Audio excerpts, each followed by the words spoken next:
Welcome to the Becoming Distinguished podcast, where vision meets intention and leadership meets lifestyle. I'm your host, Beretta Lynn. I help leaders and executives achieve visionary excellence through strategic, results-driven solutions that elevate both their leadership and their lifestyle to luxury standards. Whether you're leading in the boardroom, the classroom, or in the community, this is where you learn to lead with vision and live with distinction.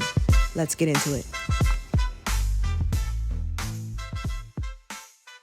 Today we open our Love Leadership series with men who lead with both vision and responsibility, and who know the weight of carrying both a professional and personal vision, and they do it with intention. Today we begin with leadership, not love, because the truth is, vision is where it all starts. What does it mean to hold the vision for a building, a team, or an entire community, and then still have enough left to bring home? Studies have shown that principals, superintendents, and nonprofit executives often face some of the highest rates of burnout and marital strain. The divorce rate among leaders in high-pressure roles can reach as high as 50 to 60%, especially in urban systems.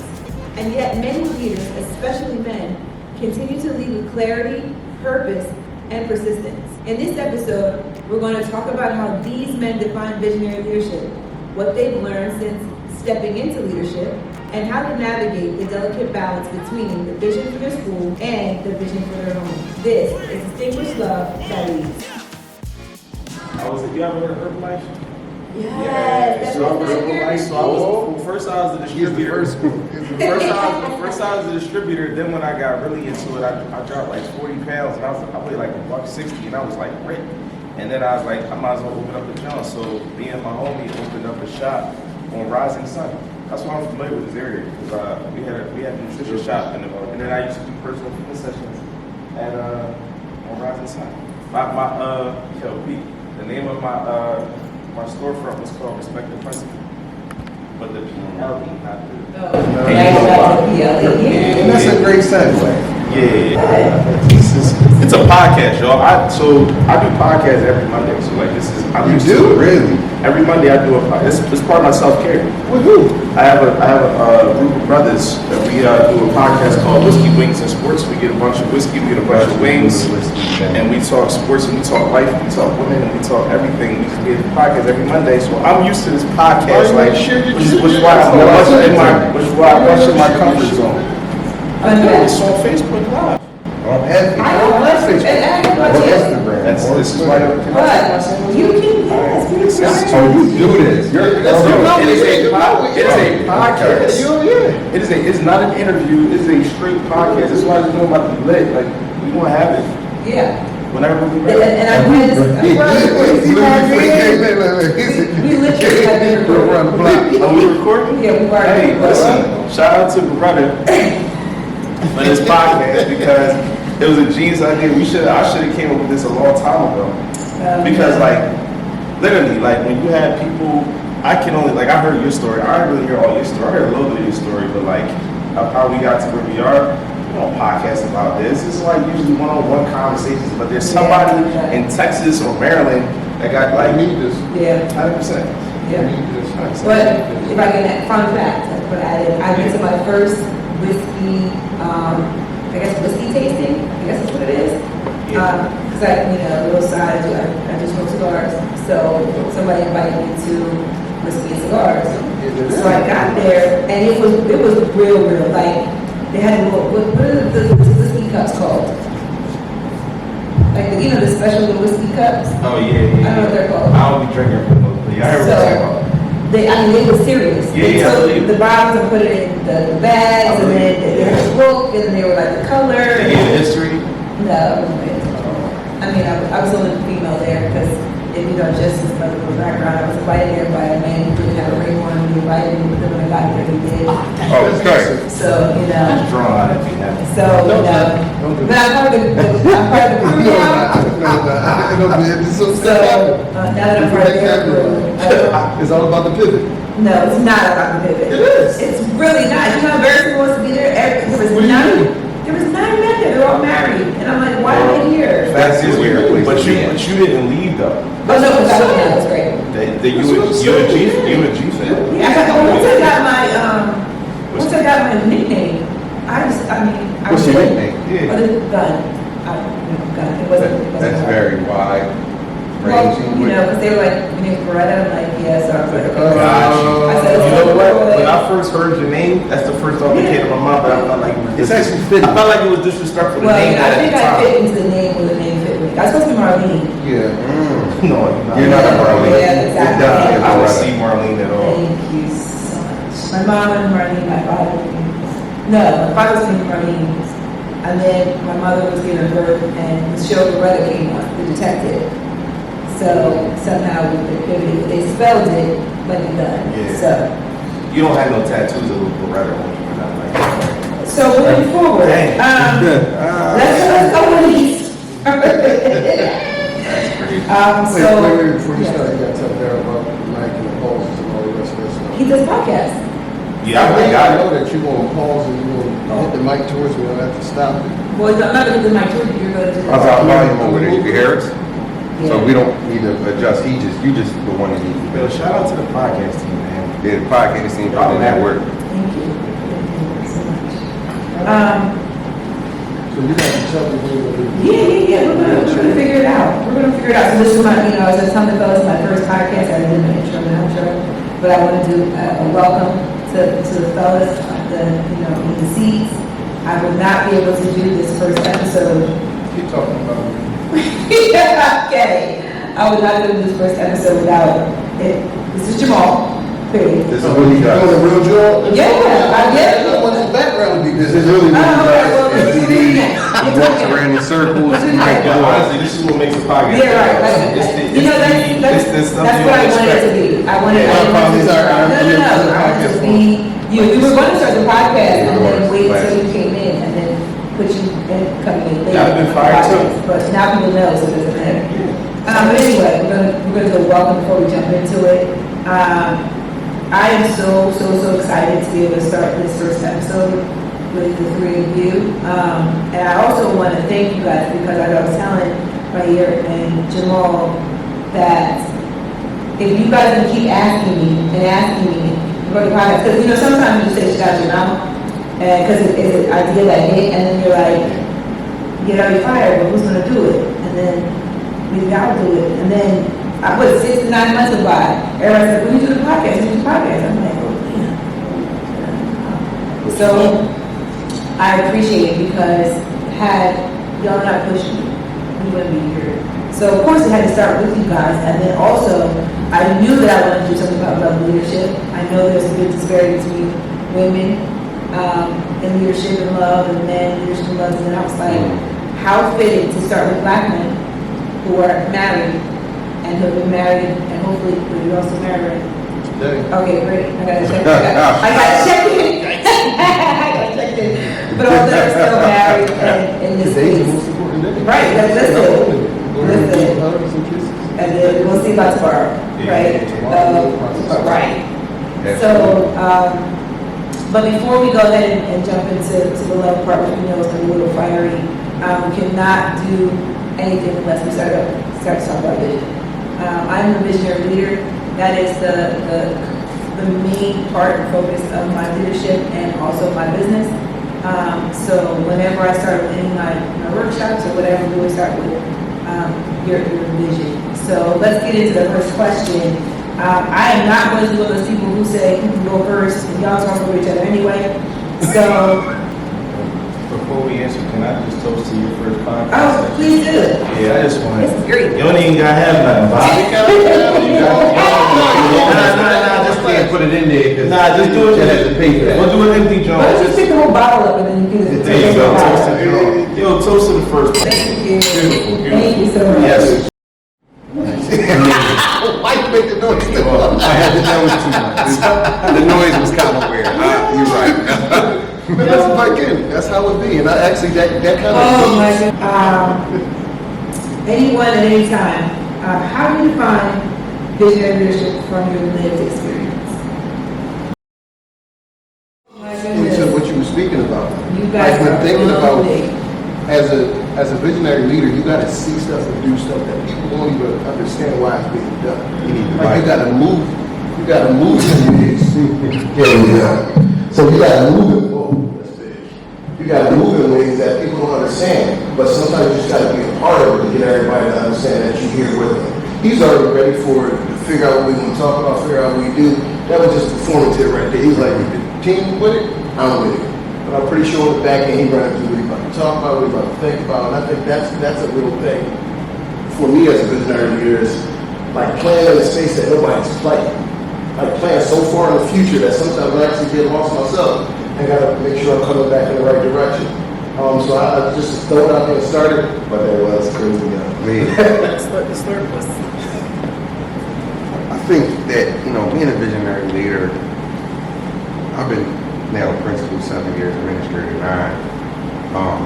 For me, a vision has always been about the big picture with the small details. So I know oftentimes we say a vision is just about this broad thing, but for me, it's a really big picture with very small details that equal the picture.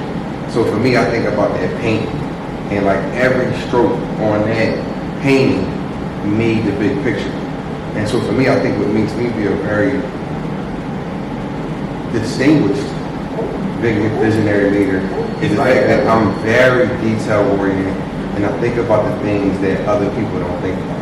I think about the necessary and the unnecessary.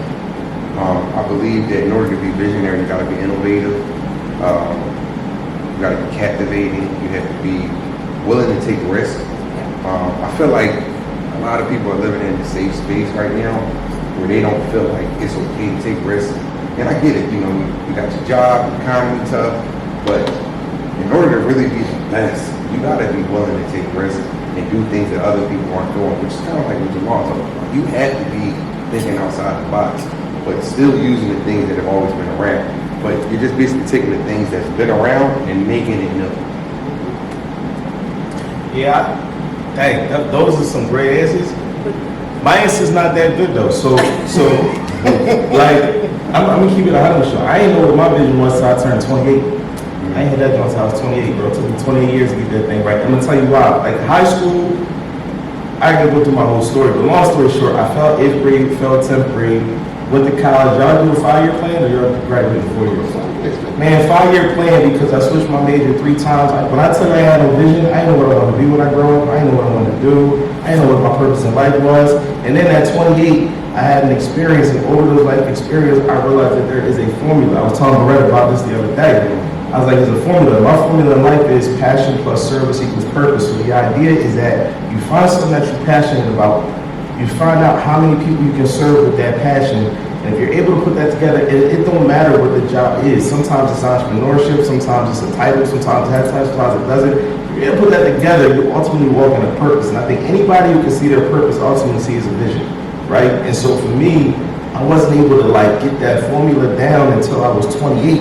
And in my head, I'm like, all right, it's my responsibility to make sure that the young kids don't take 28 years to see their vision, which is part of the reason why we in this work now, because I'm in this work because it shouldn't take 28 years for any young person to see their vision and what they want to do in life, where they want to go. And so for me, I'm very principle based. I believe that, that formula of passion plus service equals purpose, I believe that's a principle.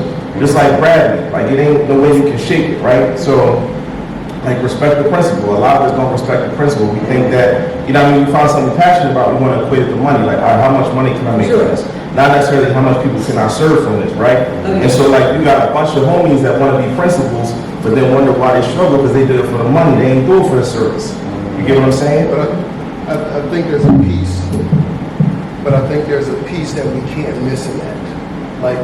When I think about the way my vision came out, I looked at a need.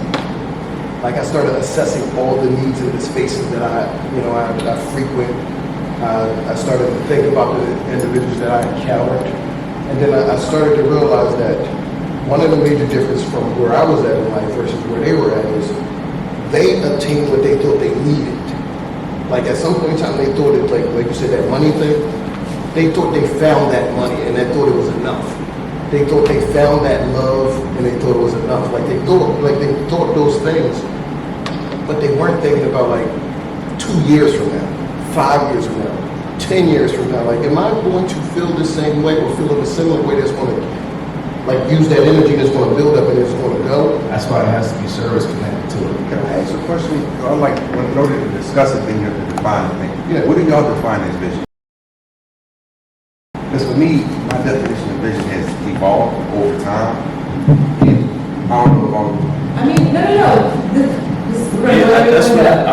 That's what I define mine as, that formula. Like, I feel like you'd be surprised how many grown adults don't got that formula down.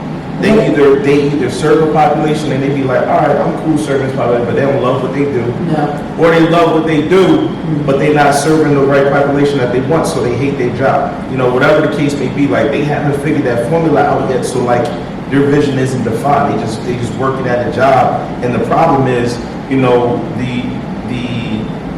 the money. Like, to your point, like, they feel like, all right, as long as I get the check. But I don't think they feel that way. That's the part. I don't think they feel that. I think a lot of people know. So like, especially where I'm at in the field. You know what? They know that they can't see it. Like, they know that it's different. Like, they know it. They're not sure what's different about it, because they get up, they throw their feet on the side of the bed, put their feet up, and they get going and they start moving.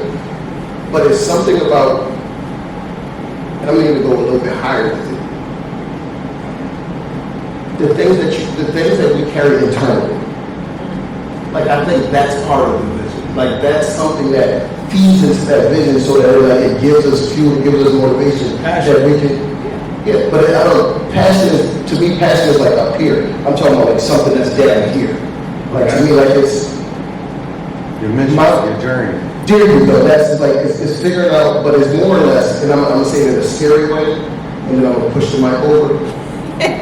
The scary way for me that I look at is like, I don't want anybody to run a race that I've run so much of my life. Like, I just took an empathetic way to like figure out when I'm looking at what I'm seeing, because I was just looking at what these two plain eyes is a bad sight. But when I close them and I think about the things that we see, that's why I say it's down here. My vision, when I close off, the vision is just flourished. I can see it and I can feel it and I can be it. But when I'm here, I've been in this world and this thing so much, it's sometimes hard to flip it over. So that's what I'm saying. Like, some people, they just can't get over the hurdle. They can't do it. And they may have some things, when we get into the stuff about relationships, it'll kind of shine. Because I believe, as a principal, I'm doing things that I don't do as successfully in my other roles. So that's what I'm saying. Like, my vision and my understanding of what I need to do as a principal and a leader is unmatched in these other places. The reason why, I know education, I know what I want to do in front of kids, and I also know how to move kids and create communities. We start talking about these other roles that I sit in, I'm very shaken in these roles because I had to build these things up off of like being a father, being a husband, being all these other things. Like, I don't really know too much about those things. So everything is just like trial and error, and I think that's what other people are going through. And when they hit it, and I think I'm kind of hitting it now. Like, I'm 48, I wanted to. But I think I'm finally starting to hit it and understand. So like, where you were at 28, I think I'm catching it now for these other roles. But I think I've been for this thing with education. I thought I brought this around like 20. So I think it's really about what's in here and what your barriers are and what you're connecting to, how it feeds your vision of do and be and grow. As I always told you, you always had a vision and always had a presence and a purpose that was so large that even the very first day we met in that backyard and we was talking, I saw it. Like, I saw it and I felt it. So those are the things that we just, push the mic back over. Is to really start to think about. Like, You have to take the mic. exactly. We need more mic. I can't have the mic in there, bro. Like, thinking about, like, how do Bob just did it. How do other people define their vision and their leadership, or their leadership vision? What vision is. And what vision is. What is And that's the So I'm going to work on that a little bit. Because I know we're bouncing off of Daryl's formula. Absolutely. What's the but you know formula what- again? Passion plus service equals purpose. Passion plus service equals purpose. So Like the double my idea of vision is more egotistical. I think that's where it originally generated for me. When I think about visionary anything, visionary leadership, it's much of a God complex. I create a world called perfect. So even in my building, when I first got there, it very much was, how do I come into space? And, you know, I'm almost going to beat my chest a little bit, but how do I come into space and create a perfect world? And at first it was very much my head, in my head, an ego, because I wanted to be that bitch. You know what I'm saying? I'm like, you know, you come to the district has failing schools, but I'm gonna be that one who comes in and sets up records and does other things and shows everybody that it can be done, right? Because mainly it also came from my classroom, right? When I went in the classroom, kids were running all over the place, and not in my room, right? And they were succeeding, but not in my room, right? Like it was this overall thing that was really ego. But then there was a place where, in this world called perfect, my vision of what this looks like had to then, to Jamal's point, become aligned in my soul. Because I had to be okay with the work I was going to put in, I was going to put in to get it to that point. I was going to be okay with, in a space where I think we had some time to talk about creating, you know, clubs and having a commune and school run by students. All of that idea, at some point in time, it had to be a soul alignment, because now I have to remove my ego. And in removing my ego, that's when my purpose came through.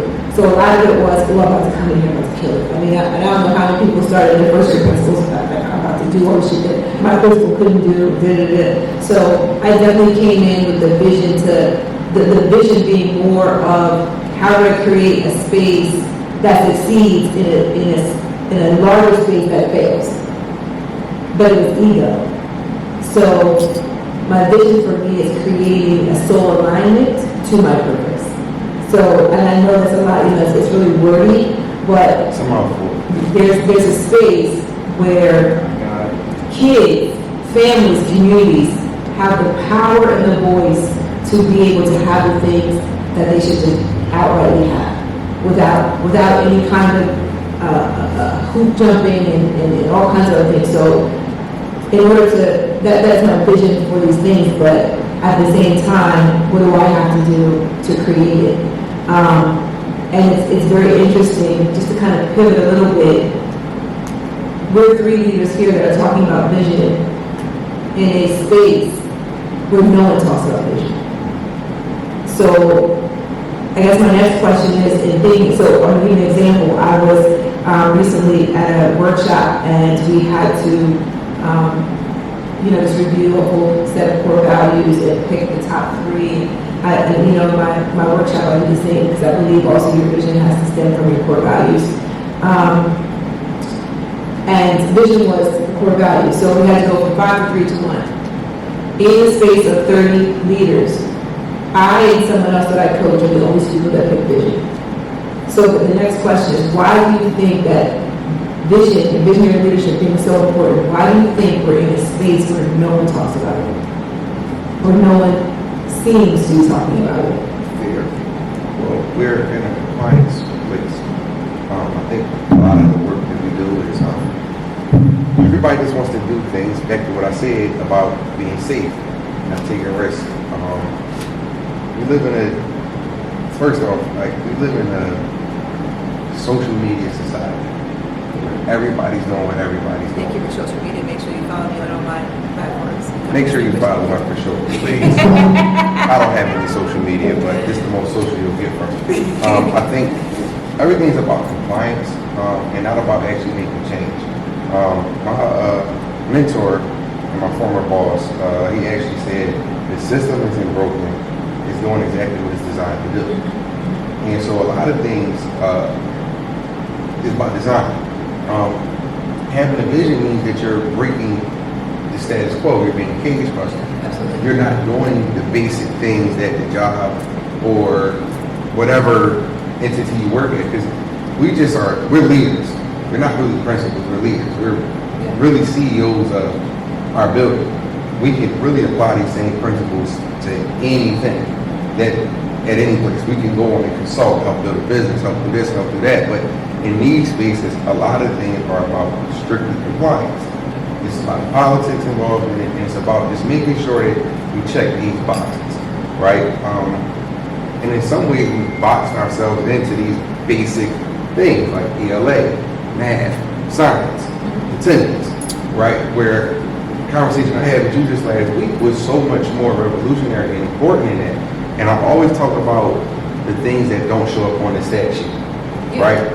In certain schools, in certain places, right? For instance, a school like mine, which I won't share, there are things that just will never show up on the stat sheet, right? They might not even show up on the student well-being survey, right? But there's things that matter more to some of the kids that we serve than a proficiency score will ever show, right? But our titles force us to worry about these things because that's what we're judged on. That's what makes us distinguished, right? But the other things, how a kid feels, where they say, they go to this club that they really like. They see me as a man, someone that they can aspire to be. I think the reason why vision isn't being talked about is because we're not focused and allowed to really have our own individual visions. We're working under an entity. So, we outside of work, and this I'm off, so I'm gonna tell some truth. And it's no, I don't say nothing about nobody specific. I'm gonna say something about the world, because it's a thing. And y'all might want to cut this one out because this is a big one. Everybody's not as smart as we assume they are. You don't have to cut that out, that's fact. That's like, I don't know, it's like when we get closer, we get intimate with the joke. My bad, get intimate, my bad. Until you got hit me with a little bit of volume on it. But until I realized that factor, I realized I was running at a deficit. Because I was coming at everybody with the thoughts of belief that they can do the things I can do. I was coming to them thinking they could see the things I can see. And I thought they could cut it in a way, shape, or form that we could actually just, y'all don't know about cut it. So they weren't able to make it pure. They only could replicate or follow the instructions. And I think that's what frustrates us, and that's what actually also makes us move as much as we move and do as much as we do. The one part that I slightly see differently is I really don't care about proficiency scores. I really don't. I could care less if the kids ever pass any of the assessments. I care about things that, so I guess step it back one. My belief is that everybody out of county should be able to identify a way, shape, or form that I show that they're being cared for and cared about by me. So like when we had a conversation about stuff, like, you put identity in where's that? Like, let's hear about this. When we had that conversation about what we saw going on that evening. Like, no, we want to be honest about what we're doing and how we want to do it. I don't think a lot of people sit in that space for fear of what happens. But a long time ago, a lot of things already happened, so fear already had left. And that's what I mean, like everybody's vision and everybody's leadership or style or their purpose or the things that like make them move is different. Well, I don't really care about the assessment. Because, but to Bayer's point, if you're always checking boxes and no one's letting you live, no one's letting you think, no one's letting you dream, no one's letting you wonder, can you imagine what would happen if somebody walked into your first day and said, I want you to take this building on, I want you to dream the biggest dream you've ever dreamed. I want the dream and the goals to be so big that people are laughing at you. And then I want you to make it happen. Right? No one's saying that. So my question is, do you think a lot of the job makes a dream deferred? I also understand that is the access goal. So if proficiency is the requirement to get into certain colleges and universities that Black and brown children need to get into, then we're going to fight for proficiency. Because right now, that's just the state of the world that we're in. And until we can get the right person in charge, and I won't get into the political debate, but like until we can get the right people who are making the right decisions, then we will continue to perpetuate the system. So for me, I think that the argument and what needs to be is funny. When I was writing my dissertation, even when I was preparing for my dissertation, I wanted to write and focus on how many principals operated within the framework of their school mission and vision. Mm-hmm. Some schools don't even know. If I asked a principal, what's your school mission? He wouldn't be able to tell me. If I asked them what their school vision, they wouldn't be able to tell me. If I asked them what their school goals and proficiency goals are, they could tell me. And I think that that is systemically designed that way. That is a systemic design that's been dated back to, you know, the Brown versus the Board of Education, right? And so now the challenge is which principles are going to acknowledge the status quo but operate within the dream. And that's where I'm at with it. I will not allow my proficiency goals to take away the dream that I still have for young people. So yes, I don't care that you're doing all these great things with kids because you still gotta get these proficiency scores. And if you can't, then we're gonna close your school and give it to a charter school, or we're gonna move it, or we're gonna move you, or whatever the case may be. And you almost gotta live within the fear and say, all right, do what you gotta do, but I'm still gonna live out my dream. Because I truly believe that if you're able to live out your dream, proficiency scores will go up. Like it will, like that will improve. You know what I mean? So that's my thought. So everything you said is true. Everything's been, you know, in agreement. And I'm very close to a school that is, you know, hyped up by our system, and, you know, kids do well, and they're, you know, of a certain cultural descent, and, you know, all those things. And someone a long time ago asked me, well, what's the difference, right? They have, you know, parents that participate, all this kind of stuff. Like, what is the major difference? And I think they wanted me to say money, right? Like, those parents have money, our kids don't. But I realized it's not as experiences. Yeah. Right? So there was this whole, you know, push that on us, which was part of the dream, right? Is if our children can't aspire or have internal motivation to do anything to be directly a direct voice of their own, the systemic racism they see, if they don't know what's beyond it, right? Like if I've never been passing down the block, this is normal, right? Like this is a normal thing when you're talking about, you know, we all don't do well, you know, none of the kids don't do, we're all stupid, you know that kind of thought process.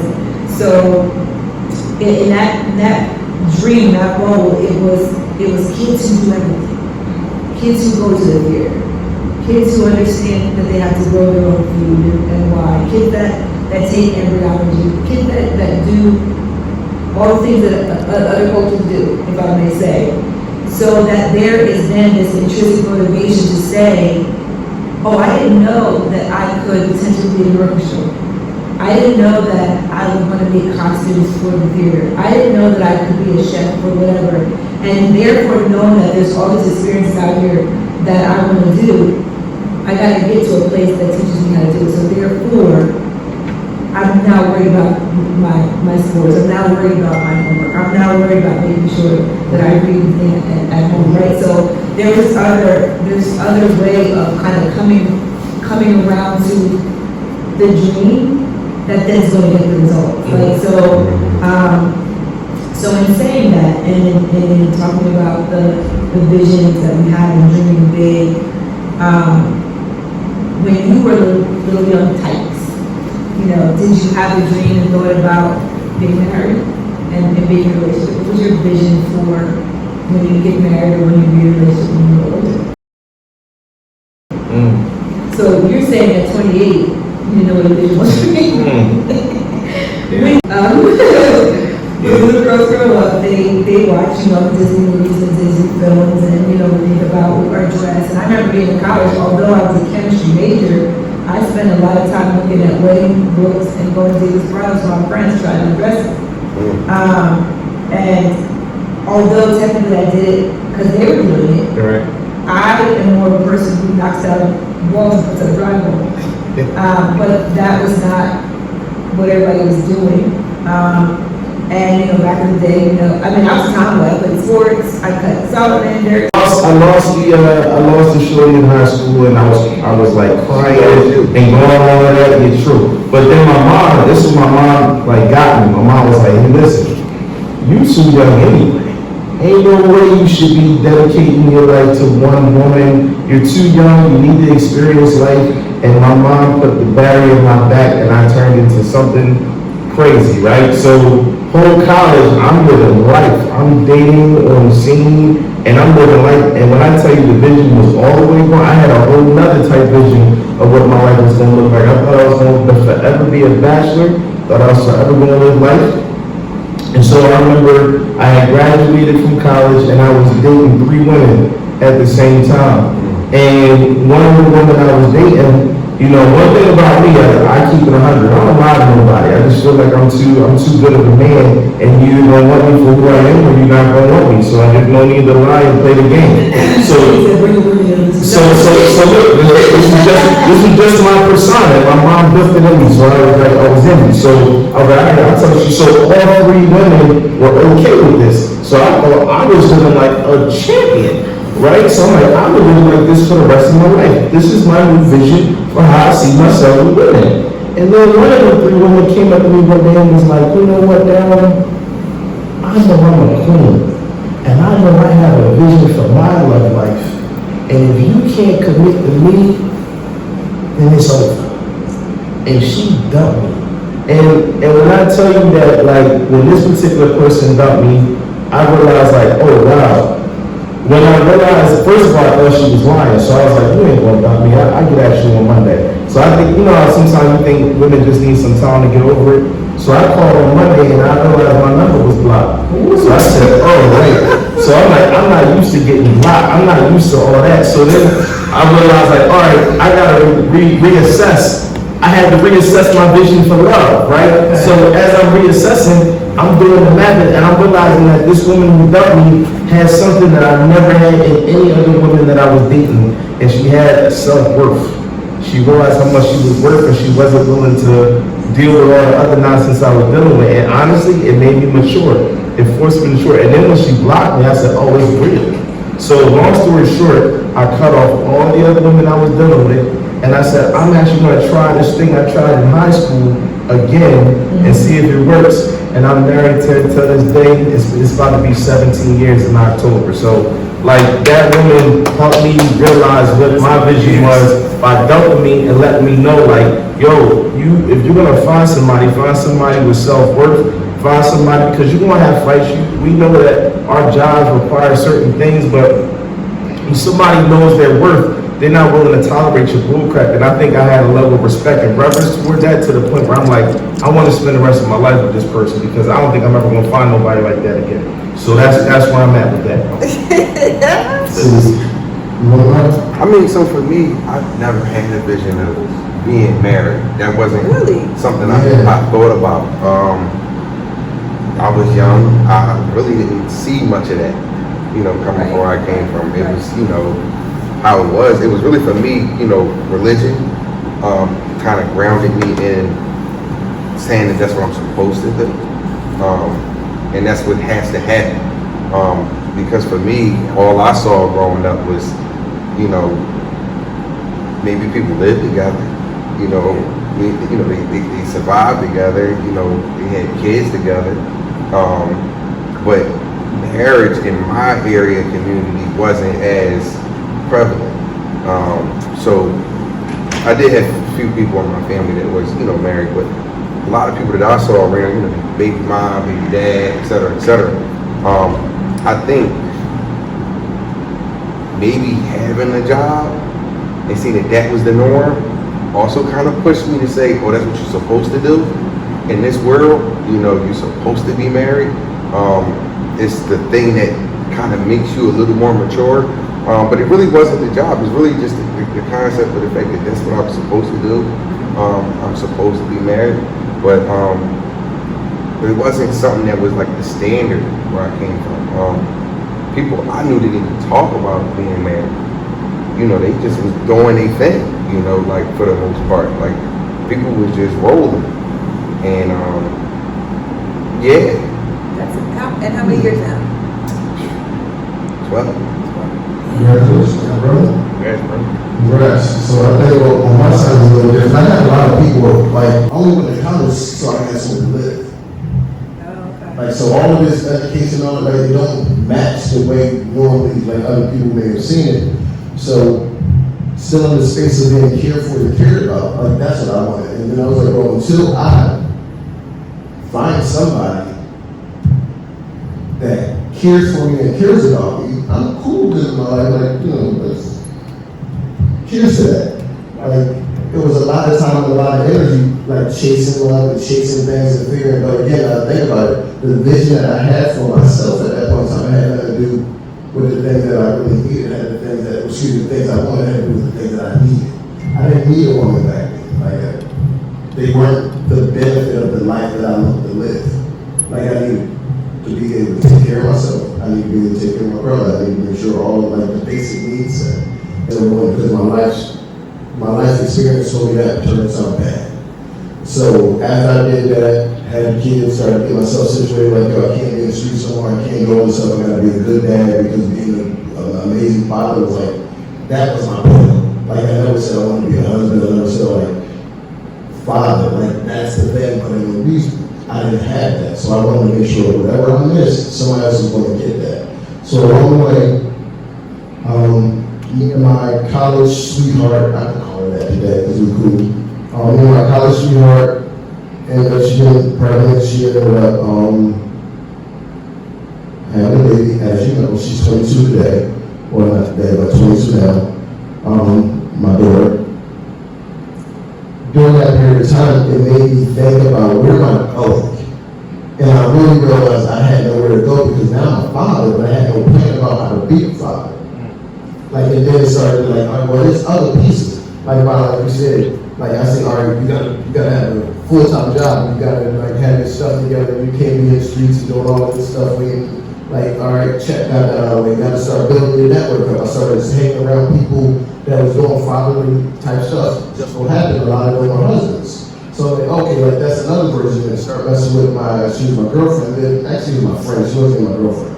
She was my friend for a year. To be your mom or not? No, my wife. So she was, my daughter's mom. Your daughter's mom, sorry. Daughter's mom got out of the way. Trying to get it. Yeah. Daughter's mom got out of the way. Started messing with my now wife, but she was my friend then. Right. A year in, she hit me with something similar. She dumped you? No, she ain't dumped me. She's pregnant. No, she ain't that either. She said, either you gonna be my boyfriend or we done. Ain't no ultimatum. Yeah, no. So I'm like, I'm living in my glory. I'm like, shit, what's she doing?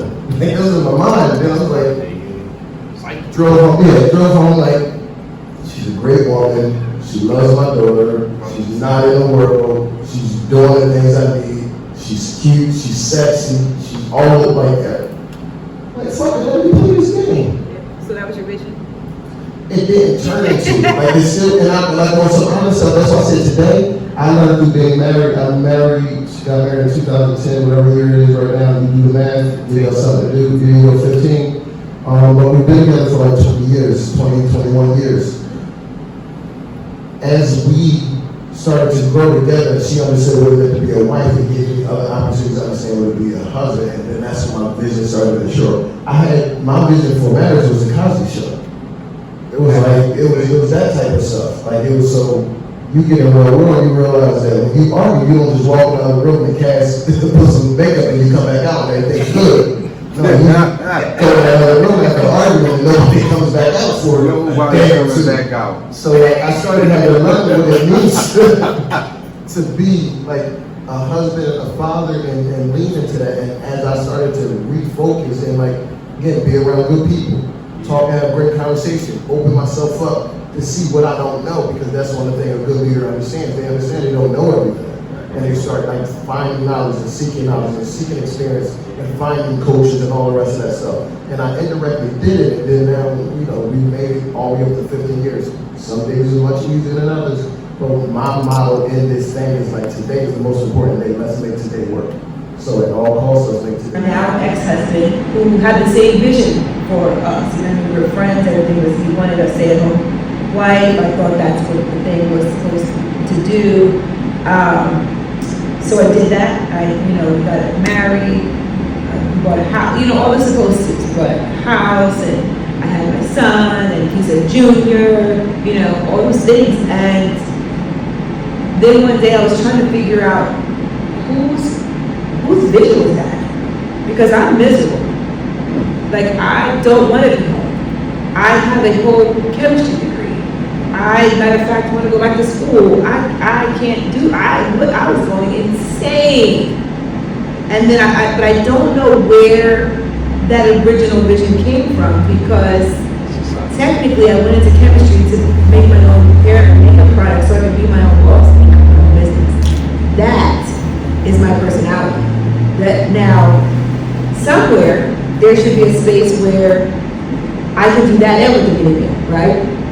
And somehow it's separated instead of being able to come together. But just before we bring our next guest in, the interesting thing about the Cosby Show that strikes me as now a divorcee and probably other women leaders is Claire was a boss. Claire was that girl.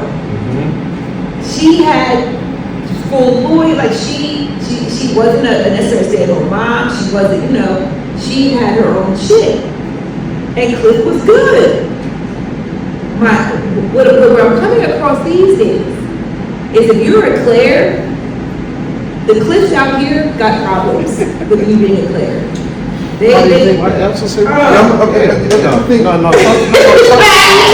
Talk. You got to elaborate. So as I'm elaborating, I'm going to bring my next guest who's a female onto because I don't want to beat up here myself. And I'm going to always preface this by saying, in my experience, because it is my experience. In my experience, when you are a Claire, when you have your shit together, or appear to have your shit together, when you have a good job, when you're making good money, when you're doing good. If Cliff's not a doctor, he got an issue. You know what I'm saying? If Cliff is a manager at Radio Shack, he can't handle a Claire. Even if Claire is good with building him up until he becomes a doctor. Do you think the man should be the breadwinner, though? I think. I need. I'm gonna bring her in, but I'm gonna answer that question. But I'm gonna counter your question by saying, should a man be a breadwinner or a head of household? Come on. Also, just to put this out there as our guest. Everybody's all These two said that they were given an ultimatum. First, you gotta tell us who you are. Yeah, I'm sorry. I'm about to put you right on the hot tub of water. So welcome Joy to Become a Distinguished podcast. She is my married young lady. Best character on Inside Out. So, I heard. Awesome. So we talked about vision. You're going to be on episode 2 when we talk about vision separately with our ladies. But you can kind of jump in the vision. You talked about vision and leadership, and switch to how that vision, like really you had a vision about how your relationship life was going to be. Did you have more vision for your relationship than you did your leadership? Are they the same? And then Jamal kind of threw the curveball with the Cosby Show. Yes. And then I was like, well, That was a really good point. the vision of the Cosby Show meant that Claire would she didn't have to come home and necessarily make dinner and take care of kids and all that kind of stuff. And I'm not saying she couldn't, because she did occasionally, because she did it in a suit. She did. She kept her suit on. Right. But my experience has been that the Cliffs of I can't say the Cliffs of this world because I haven't run as a doctor lately. Players. So we have go ahead and chime in because I can tell it's a little spicy. So I mean, You have to pass the mic. I do think that is a very, I think you hit on a very poignant point. I think as a woman in leadership, it is difficult sometimes in relationships because I think there's that the dynamic of that submissive woman, that vision of that submissive woman. And so if you're the boss in the workplace, are you the boss at home? And so I think it's that whole conversation of how do you show up at home versus how do you show up in the workspace, because I'm a boss at home, but I may not be a boss. I'm sorry, I'm a boss at work, but I may not be a boss at home. But I do think you definitely hit on a good point, because there are a lot of gentlemen, I think, that are very uncomfortable with that strong woman. Uncomfortable. Yeah, I don't think it's a scare or intimidation. I think maybe uncomfortable, but But I also think that sometimes we as women can show up in a real funky way. And that's just, but you know, I'm just insert, you know, a little piece. Funky way. A funky way. Sometimes. Interesting. To push back on that belief and that thought and that feeling. Because I don't want it to sound disrespectful, but it's going to. Wow. It really depends on the man, and like that whole concept of like everybody is so individually different with their own viewpoint of how they want to show up and what they want to do. Go back to that very first point, and again, I'm not saying that people are stupid, I'm just intelligent in a different way. Some people are intelligent only to do today's task. I'm not a today's task person. I am not intelligent in the way to do today's task. You give me 3 weeks, 6 years, I can do those tasks phenomenally. So sometimes when relationships happen, you have a today's person, and then you have another person that's extremely visionary. What that starts to do is starts to create a dynamic that somebody's vision has to win. Like you said, something starts to change on the other person. One person brushes one person in the one way, or they lean into something a little more, the support comes a little, because you're supposed to be a partnership, but when somebody starts to help, sometimes you like, just like at our job, somebody want to do something, oh, go ahead, do it. In the back of my mind, I'm like, God damn, we gotta do this one again. But sometimes you just need it to get done, and you want the experience and you want the time. So I think that's the same that comes in a relationship. When one person starts doing something really well, you're like, I kind of like this. I never thought my wife was going to be a stay-at-home mom for multiple times. I never thought she was going to have a chance to open up her own business and try that and then figure out how she wanted to work. And then today she's like, babe, I want to do this. So go and do it. Because, and this is the part I say this is going to sound disrespectful, I believe my responsibility is to make sure everybody that's under my umbrella is good and great on every day, regardless of what they do. But I like them to do stuff? Yes. Do I need them to do stuff? Yes. But in my mind, in the way I've been raised, grown, and like led by other men in this world, they're like, yo, you gotta get that and you gotta do that because nobody else is going to get it or do it. So anybody that I connect with, again, that's what y'all, hey, you women, y'all my women. You see when we go out, nope, all y'all over there, I gotta make sure that somebody will come talk dirty to y'all. Even if y'all not my women in real life, y'all my women under my own at the moment, they gotta get the hands. Like that's the thing that I think most people forget. And I think most women that do really big work and really great work forget. When somebody walk across the street and start talking dirty, somebody got to throw hands. When you in the house, when you in the house and everybody in the bed, you rubbing on the right cheeks and the kids asleep, that happened at that front door, to me, in my space and in my world, whoever gets up first is the leader. I don't care how much other stuff they bring to the table. That's the leader. They may not have the skills and ability to do those other things, but they're willing to sacrifice the most biggest and most precious thing to that family unit in order for that vision of what we have for that group to continue to go. So that's why I say y'all see y'all roles as one thing, but when that beep, you automatically turn into. Not necessarily. Turn into what? No, turn to what? Turn into what's the big It's all hands. I'm like, that alarm goes off. I've never seen and never heard none of my female friends that own 6-figure businesses. I've never heard it. I'm like, yo, where's the tool? Yeah, I know, but see, You already is the tool. there you go. That's what I'm talking about. Like, so from where we see it, you may be bumping into men. And again, it's not to you, and it's not to you, and it's not even to your listeners. Yeah. Sometimes somebody got to figure out who's the driver. Yeah. And most often, those women are connected to men that don't drive like that. That's very true. So when they don't drive like you, you're like, yeah, excuse me, you can't say that on this one. Like, N-word, get out the car. So I'm gonna throw it to. So you got the crowd? Wait, hold on. I'm gonna throw it to you for a second though. I'm just gonna support both of what you're saying. Hopefully. So adding on to whatever you're gonna say, if you really think about it, Cosby Show, who was the head of household, Claire or Bill? It wasn't a single. It wasn't a single Cosby person. shows are made up I know, concepts. that's the thing. So I can't talk off a made up concept. Right? So moving on. So that was the way I said. And the reason my question is, who do you think the provider should be? Should be? Yes. Let's just go off should. Not what you Should. Provider should be man. Okay. So How did you get to that? that's perfect, Just right? saying. See, now you know what? He said- Hold on. he said- Then we had to be Alarm is going off. Because you just said the man should be, right? You did that. Hold on, You wait a made me minute. keep should. Should You is said could and would. You said should is Okay. definite, right? Yeah. Could is, some ambiguity here. Should is what your vision. Should.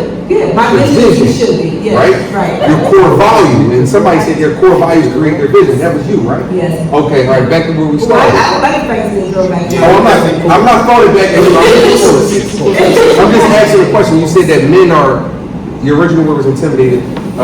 Joy brought some more, understanding and said I like to uncomfortable, right? Uncomfortable sex. So Okay. if your core value deep down in there, when you close your eyes, like Jamal said, you see the man should provide, right? Okay. So why would I'm just a man be comfortable in a situation where he's not able to provide something for you that you can't provide for yourself times two? Because So you making money. let's say that again. Let's say that again. No, you making So- money. So You heard me. I'm trying to back up now. I ain't talking about I'll say it again for the people in the back. You'll get it in the car. All right. If you said your core value, you close your eyes, yeah, right? I got a door. Right? You about to sit in the hot tub of water, right? Yeah. And you said your core value, your vision, what should happen is the man should provide, right? Sure. And as a leader, as a boss, you making good money. We're not going to sell it to the world, but you in the upper tier, Lead vision, right? And so, with you being an upper tier person, right? You potentially could be bringing in 2 middle income salaries in one.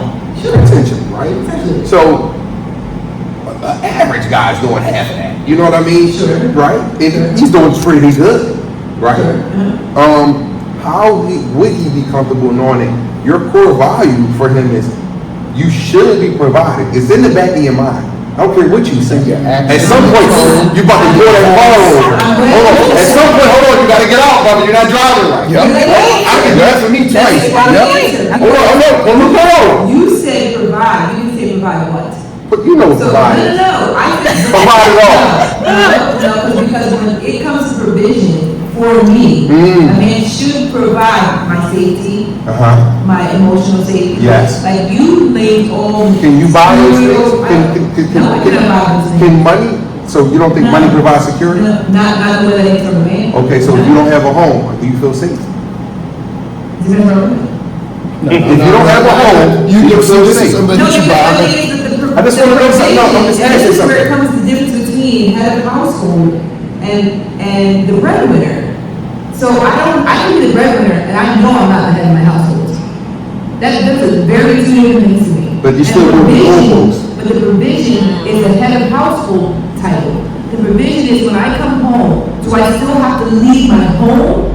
Or can I be feminine and go into my feeler, into my feminine state, the feminine energy, because I know that you, as a masculine man, are providing the safety that I need to be able to do. so. Perfect. I'm happy you said that. Right. So masculine, right? Hold on. Let's unpack it. You said masculine, right?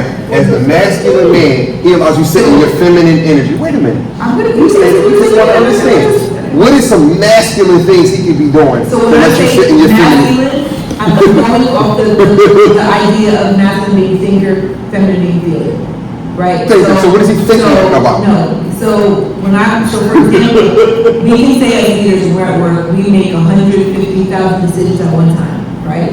So for me, knowing that when I come in and want to do my femininity, I don't want to think about, to Jamal's point, the BBB, I don't want to think about that. I can't think of the alarm. Where's that? Where's Where's going on? I want to be able to come in Hey! and give up that whole Wait a minute. leader, thinker. You asked me, let I me can't think if I don't have it. You got to think about it because you got to buy it.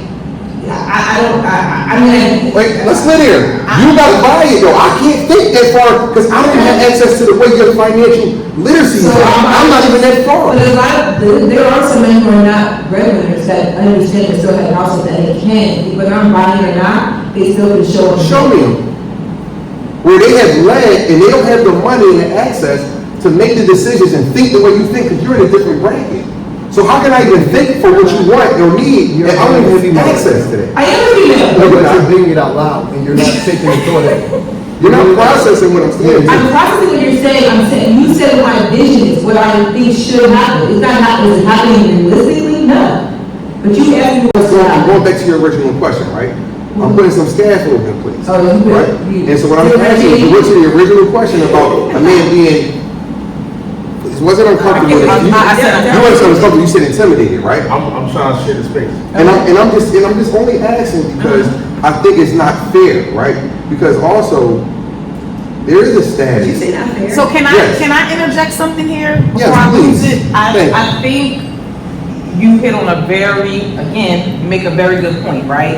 I do think for men, especially in, let's just say, the United States of America and our society, how we value men and how we look at them, it has very much to do with status and financials and all of those different things. So I definitely do think that it can be extremely difficult for a man to show up the way he probably would want to for his family. We're supposed to. Yeah, it's supposed to. And that's a really hard line to walk because it's like a dichotomy. It's like, well, on this side you want me to be this, the provider, the this, that, the third, but then I'm also supposed to be responsive to the female energy and all those different things.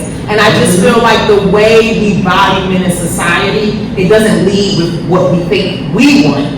It actually leads with what you're talking about. So I do think that it's a hard balance to strike for men, and I think just being a person who is married and who has been in leadership for almost 10 years now, it's like when I first became a principal, things changed for me. Things changed in my personal life, and I just think that you have to really be sensitive to your partner. And I think Jamal might have mentioned it earlier, like everybody's different. So I just feel like if you can, I feel like the lucky people are the ones that find that balance of like, you can hold me down at home, I know how to submit to you at home, but I also can run this building. What's the S word you said? Submit. Ooh, can I ask a question about the sensitive word? Just real quick, I'm gonna let him and I'm done. When you say you gotta be sensitive to your partner, what does that look like? That sounds a lot like baby. No. I think it is. I just want to be clear. Okay, so when I say I think to be sensitive to your partner is just to be intentional and mindful. Because here's the thing, there are things that we do, and I sometimes say, I'm like, oh, I didn't mean to do this. You cannot mean to do something and still do it, right? So that's why I said the being mindful is one piece, but the intentionality is the other piece. Around okay, if I know my partner shows up in this space, or if I know this thing is a thing for him or her, I'm not, it's being intentional. Intentionality is a step further than just the thought came to your head. Intentionality is those actual steps that you're going to take. And so I just feel like you have to know your partner, what they're okay with, what they're comfortable with, but also you have to know what they don't say. Because there are going to be things, especially with men, especially with black men, I feel like there are many things that they don't say. Can't say because society does not allow y'all that privilege. Wow. So I think but it's just you can't be vulnerable often. Oh, okay. Yeah. So that's basically what I'm saying. So I just want to speak back to the Cosby Show. One thing I appreciate about the Cosby Show, in the Cosby Show, we don't know who the breadwinner is. Here's the point. We can't tell who the breadwinner is. I think that was intentional. You cannot tell who the breadwinner is in the family. But I do believe that Cosby was the head of the household. I believe he was the head of the household because, and this is just because I watched the show faithfully, he was the head of the household because he determined who lived in the household and didn't. So when Wolf from the Navy came in, he made that call, she made that call. When Theo came back from college, he made that call, she made that call. When Elvin and all them got jammed up, he made that call, she made that call. Pam. So clearly, So like for real, he was the head of the household. Now I believe that was intentional to show black families that like the breadwinner don't matter, Exactly. but the man, it's partnership and communication piece. That's piece. And I think the reality is, and this is what I'm gonna say about the Claire situation. I think Claires are amazing. Claire was on it. I was looking for a Claire. But we got the reality is the elephant in the room is not all Claires be Claire. And that's the reality. So you And can, now we're done. so you can have, listen. But y'all can sell on it. Yeah, so you can have it. So you can have it clear status. You can have it clear money. You can have it clear children. You got all that, but you're not submissive to you. You're not submissive. You're not when you got an argument. You got an argument if you make the decision of who's living in the house and who's not living in the house. You got an argument when he decides, well, my parents is going to come over for dinner, but your parents can't come over. You got an argument when you come in shots to the house and she don't agree with it. And that to me, that ain't clear. That ain't clear. See, but here's the thing. Do you wait till you get married and find that out, or you already got her out of here and you don't marry her? Like, you're not going to marry that person because she's not a clear. Well, then that's on you then. If you marry that person and you got her for no time,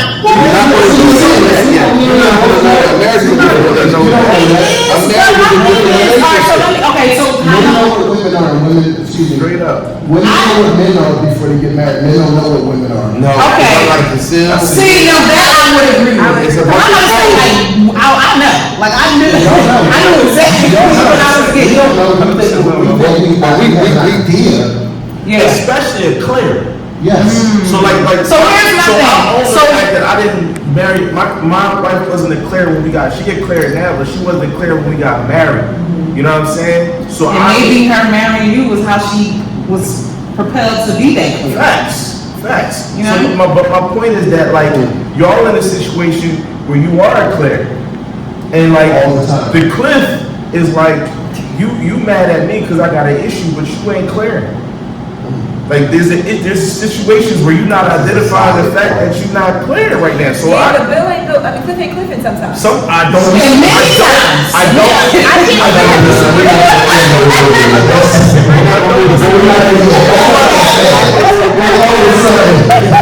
All of a sudden, let's see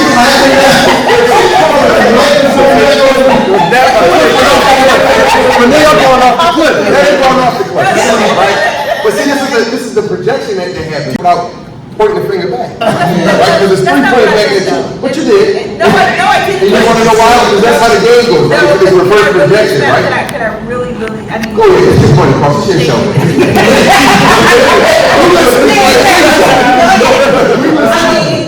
In a world called Earth, right? Like, if it was the Cosby Show, you know, from this perfect world, you know, I'm gonna speak for myself, my experiences, regardless of whether I'm declared by status, money, whatever. There's, and even on how we're declared young, right? And looking for, I'm gonna speak for my experience with people that I've talked to. I would love to be able to go home and submit to a clip. And I know that you're sitting there, right?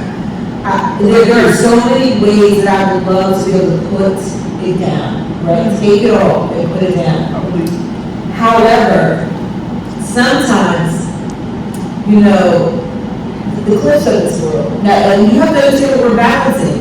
If we're talking about a situation where, you know, who I may be able to partner with is going to have maybe an issue with where I am, my status, my money, whatever. So then I got to be very particular about who I'm, you know, partnering with and do this and have that issue. And then at the same time, I need to, in order to be a Claire, I got to trust the clip. And I can't trust it if you. So let me say it like this: if I come home and you, as a clip, to let somebody live in our home who is turning it upside down because it was your homie from college. And sometimes, as a Claire, I can let go of Cliff. That's fine. That's fine. But that's fine. I wouldn't do that. I don't have a problem with that. The question is, are you gonna let the friend move in? Period. Well, Now, but but- that's because then he has to be able to correct his own. But the key is like, you gotta be cool with the decision that's made at the head of the household. And so, Yeah, and maybe don't ask until he moves out. You're not. So, Hold on, you're not gonna say no. so here's my question. One, like you said, Joyce.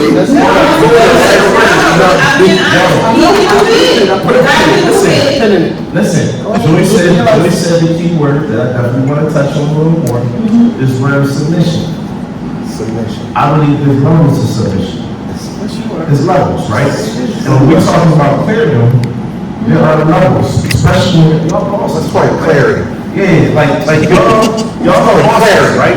So like to me, I think that when you are at your level, right?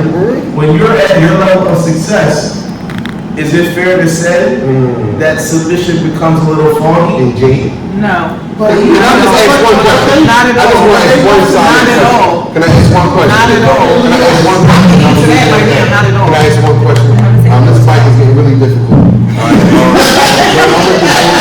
right. This is the first episode, you know. Yeah, this might be a recurring thing. Where we go, man. Listen, really quick. Read it, right? And we can elevate it and put it on the angle. Listen, you think it's easy to, like, in our positions, right? You think that this job consumes most of us? Yes. Right? So, yeah, right? The ones that really want to do it in the airport, right? Yeah. You think it's easy to cut that off as soon as you get out? No. No, but I also She's not think, getting back. but I also think it's a personality thing. Because that's not how I leave my building. So that's not how I leave at home. You see what What I'm I'm asking saying? is, I'm not saying that's turn off leadership. That's saying that I'm characterizing your leadership. A leader is a leader. Right. And you think you can turn off your leader, right? No. A leader is a strategy. A person that acts on strategy. Yeah. Right. I mean, well, It's different. But I feel like you can still be but a the leader. job that we have, we're always in a leader thinking space, right? We see a problem, we fix it, right? We see a system that's not working, we go reassess the system. We see the salt shaker supposed to be in the middle of the table, we put the salt shaker right back in the middle of the table, right? That's not something you just cut off, that's psyche. You're doing that every day in the majority of your conscious there. So I'm asking, you really think that you can consciously turn it off? This is what I'm saying. So when it answers the question, this is what I went back to. It took me a long time to do, this is why we talk about the masculine and the feminine and going into the feeler. In order to be able to go home and not be the leader and be able to turn it off, there's a space that we don't access. And that is allowing Cliff to be the thinker, the problem-solving strategy person in the house. Yeah, okay, submission. And then, but to be submissive, you have to go into a feeling space. You have to turn that off and be like, okay, I'm going to be in a space where my leader hat, my strategy, the salt shakers or whatever they're supposed to be, I'm just getting to the point where I want to learn the person, or I want to be held. I want to think like, and that takes, so in all honesty, that took therapy, years, healing, and being strategic about the fact that it'll teach you so many times in a relationship for a man who you're dating to tell you, you don't need to be the man. And after many failed relationships of a man saying, you don't want to be the man in this relationship, that's me being the leader, that's me always in the thinking space or strategizing whatsoever. There's two things that happen. One, I have to understand how to get into my feeler, which is very hard, right? Turning it off and being like, okay, what the fuck that was? Oh, yeah, that's true. I say you should. You know,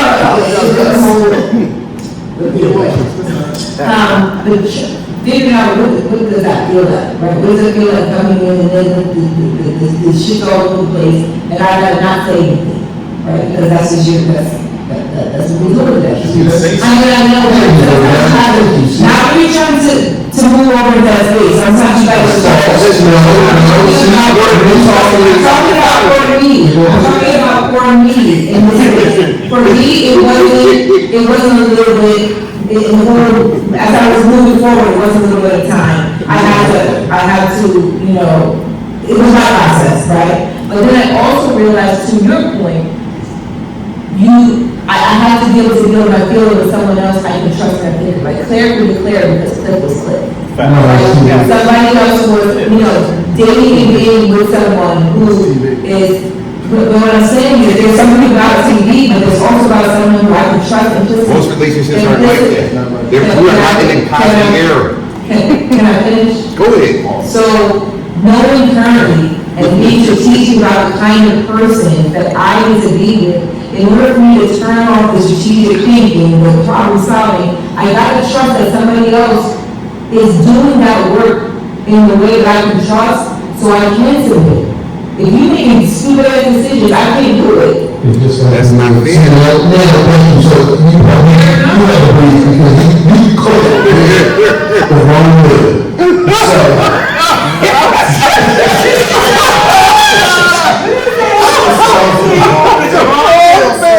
Yes, you got to assess the degree. If you find a partner who is equal or more, is very, very slim in certain spaces, right? In certain spaces. And this is, and I was going to say my experience, because I can only go by my experience, is, sometimes you can date somebody in particular who has the same education as you do, and has a job, but they still aren't making as much money as you do.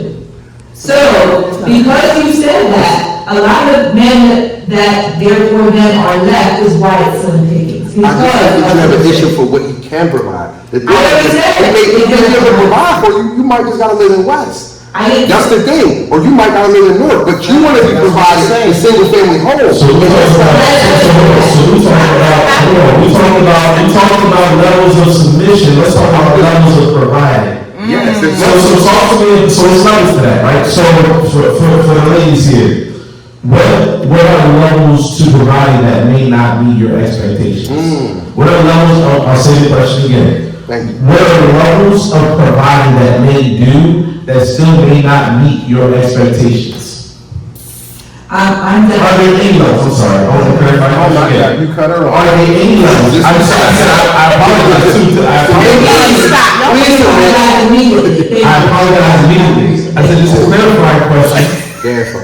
Are there any that will provide that may not meet your expectations?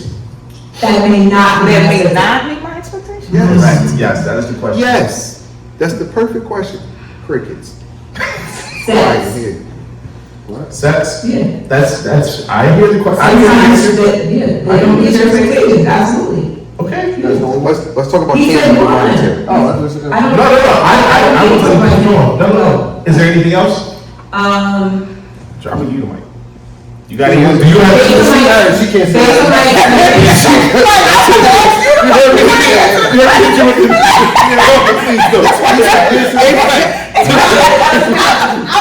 I think that we go back to what I value as providing. It's not the same as we would be talking about providing. And I think I can only say that because of how much, as far as monetary stuff I provide myself.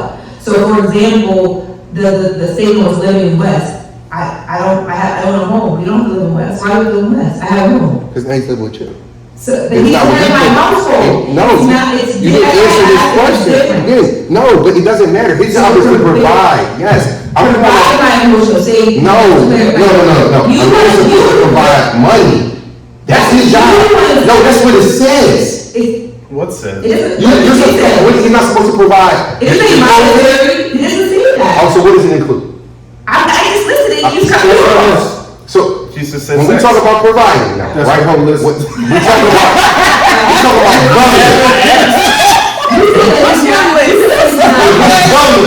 What's your governance. We're not talking about your personal, because that's desires, right? We're talking about the list. What is a man supposed to provide based on the list? I said that wouldn't mean. I hear you. But what I'm saying is, if a man is going to live with you, he didn't provide that for you. That's yours. That's what I'm saying. I'm telling you the man's psyche. I'm telling you the man's psyche. So you're not. If it's a man's psyche, and to your point, If he said, okay, let me ask you. You just asked. So I'm going to say this: equal to what I'm already doing for myself.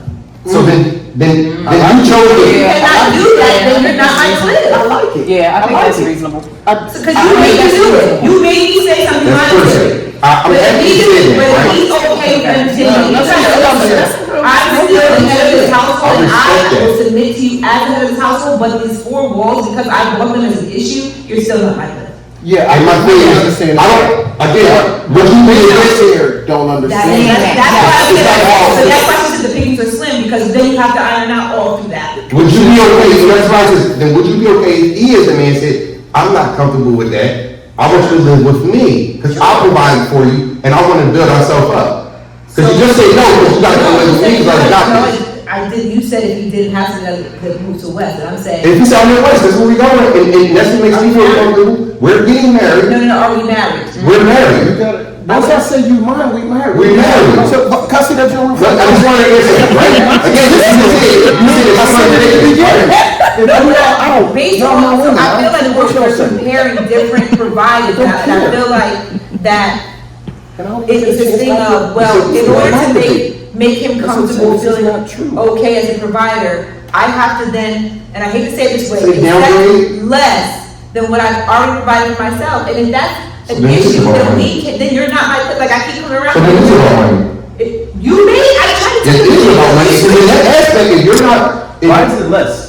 That's what I'm saying. If y'all together, why is That's, it? thank you. Why You make it If the it's like this, why did it go there? Because I'm thinking about, so, it's his context of what he said. It's the way he said. Yeah, because I just feel like, why can't you move to the, like, if I own a home and you don't, like, that's just stupid to me. Like, I don't care what you want. Because I'm the provider, I'm the decision maker. Yeah, well, not Why didn't you say- not today. And then that's why you got to slim pickings. That's not today. You didn't say Jersey. And that's why I'm You slim said pickings. Delaware. You said North. Well, Yes. I'm already- I feel like you're trying to say it. I'm not saying you specifically, I'm just saying, And just- that it's slim pickings then, because at that point, you're not willing to submit to what he says that we're gonna design. I'm asking you to trust that we can live in the West, and I can build I'm something not here. submitting to any man just because he's a man. That's why I keep saying that he's not my Yeah, clip. yeah, I was Okay, gonna so say, I I think submit that's to my what, clip. yeah.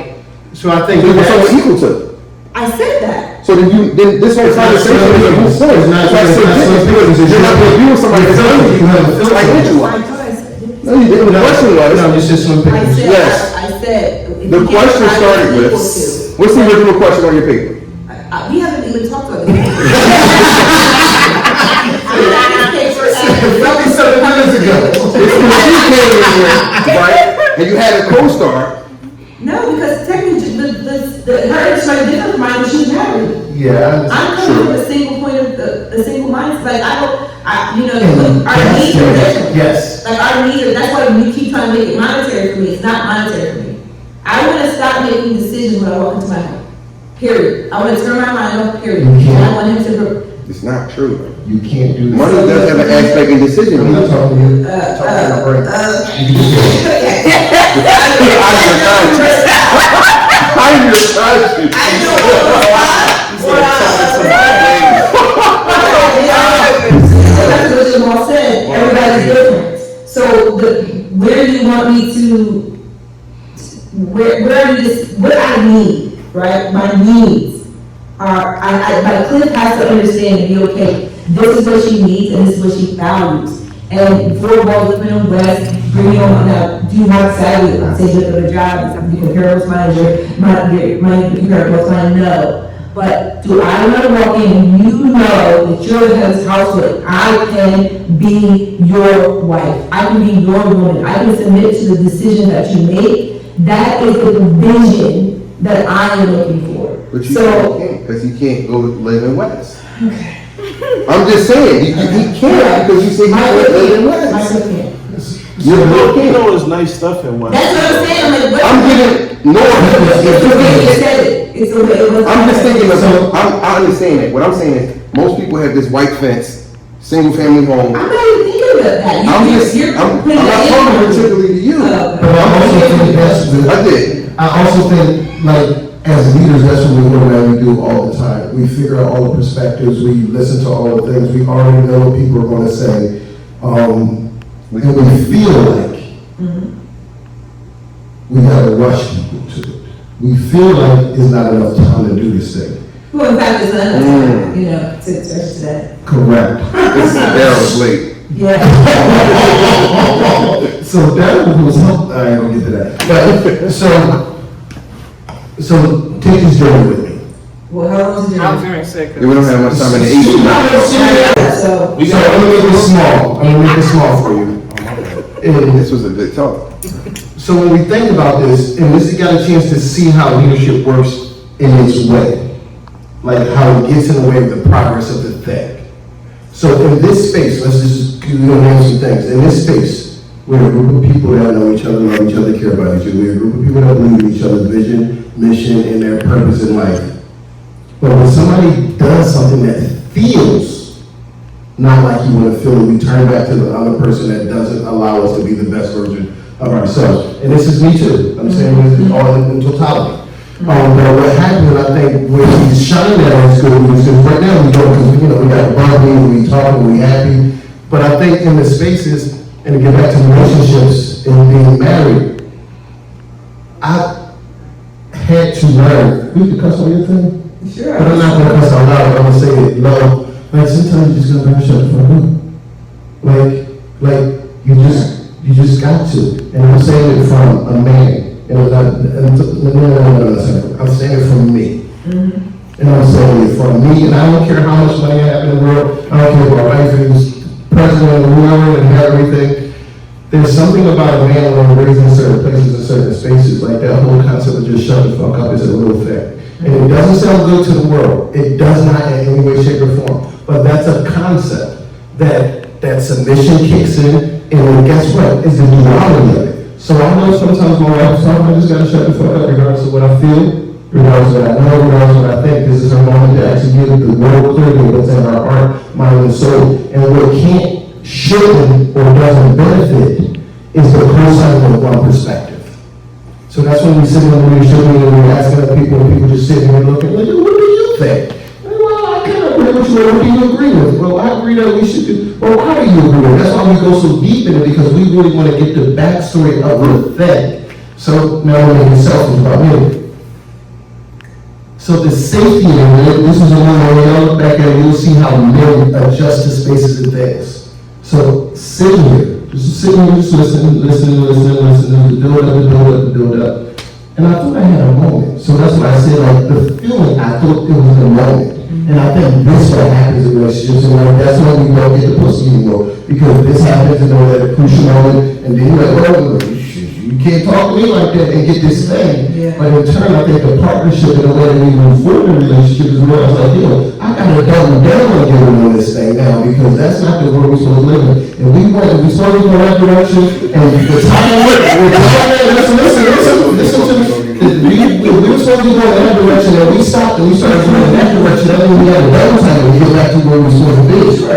So in those moments, if we don't remember that once it's done, that's why I gave you abundance of apologies, because I wanted you to know I had a double time, because when I was talking, you was talking, I was boom. You was talking, I was boom. You was talking, I was boom. So now I had a double time with, like, my apologies, didn't mean to disrespect you, all space to you, my pain, like all that stuff. So that's the thing that I think that we do so often, so clearly, that we jump in and we support the people we believe need to be supported. But I think that's where it goes wrong.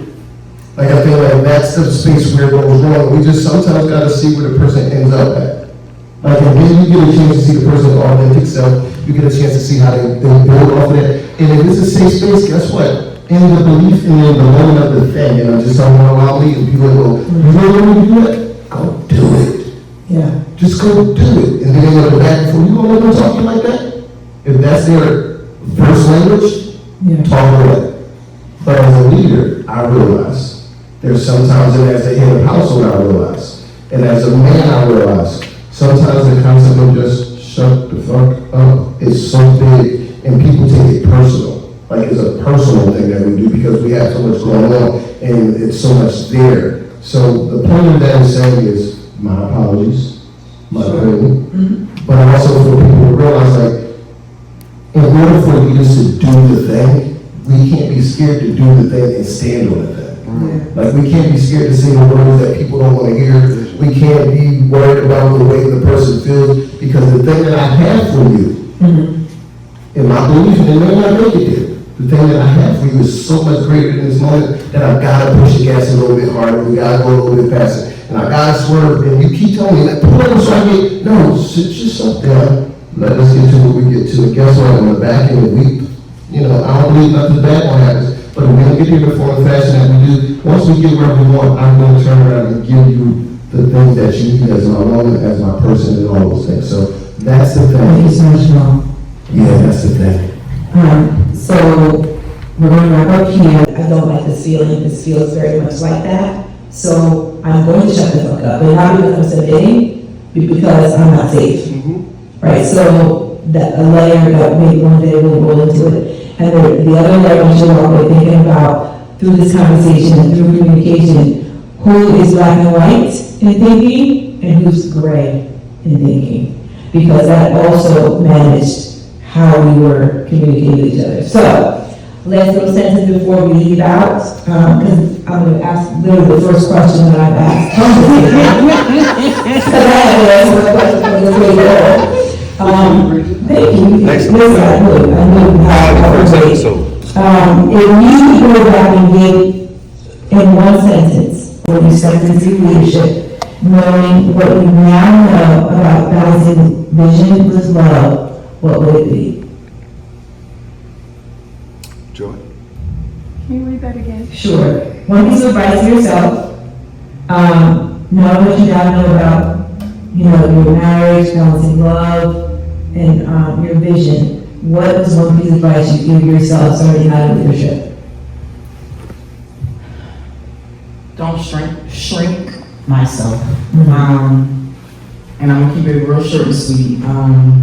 And leadership is a very taxing job. You're called on to do a lot of different things. It takes a really strong partner to walk you through that. But even with all of that, don't shrink yourself. There's enough space for everyone. One sentence more.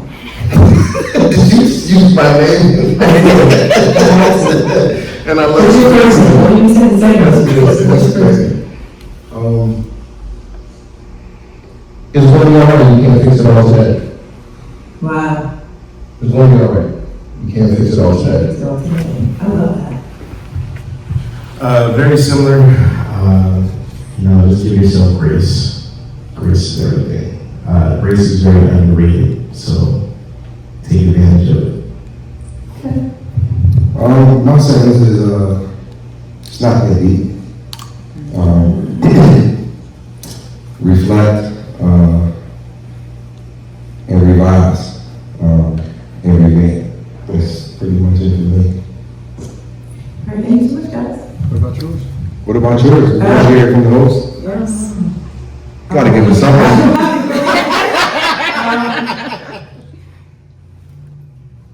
That's okay to be vulnerable. Submission is not weakness. Meekness is not weakness. In both areas. Meekness is not In weakness. both leadership Share that with y'all too. and love. And I will my mic live. Make sure you got some clarity. One,